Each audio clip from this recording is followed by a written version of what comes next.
لو كنتم زيي بتحبوا البطاطس وبتحبوا كل الوصفات اللي فيها البطاطس، سواء صينية البطاطس اللي بالصلصة أو البطاطس المحمرة أو أي نوع من الأكلات اللي فيها البطاطس أو بتدخل فيها البطاطس، يبقى أكيد وصفتنا النهاردة للبطاطس البيوري اللي كريسبي جدا واللي طعمها حلو قوي واللي معمولة بشكل مميز جدا ومحشية بالجبنة الموتزاريلا والعصاج. هتعجبكم. لو أول مرة تشوفوني، أنا دكتورة سهى. أتمنى تشتركوا في القناة وتعملوا لي لايك وشير. عندي كيلو من البطاطس المسلوقة، أنا هرسته. هنزل عليه بكوباية إلا تلت من البقسماط المطحون، وهنزل عليه بمعلقة كبيرة من السمنة. أنا استخدمت سمنة بلدي بتدي طعم حلو قوي. وهنزل بنص كوباية من الحليب السائل واعجنهم حلو قوي مع بعض. وبعدين انزل ببهاراتي ملح وفلفل اسود وبابريكا مدخنه. مش بحب احط بهارات كتير علشان ما تتغيرش طعمها.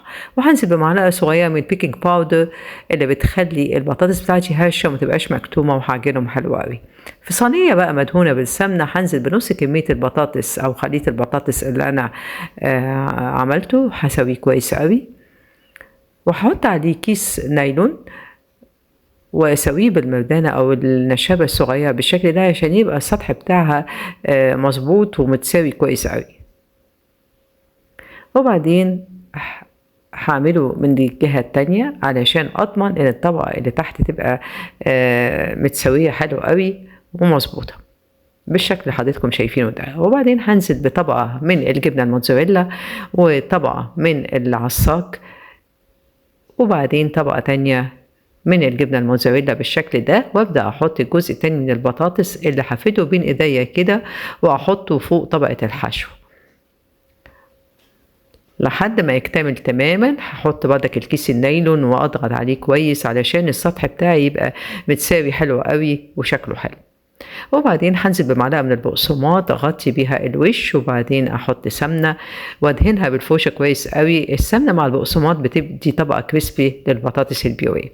هدخلها الفرن عشان تطلع بالمنظر الجميل ده. متاخدش وقت، يا دوب الوش بيحمر لان كل المكونات بتاعتي مستويه كويس قوي.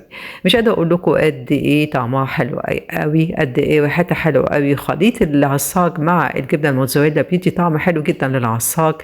مش قادره اقول لكم قد ايه الطبق اللي فوق كريسبي وطعمها حلو جدا.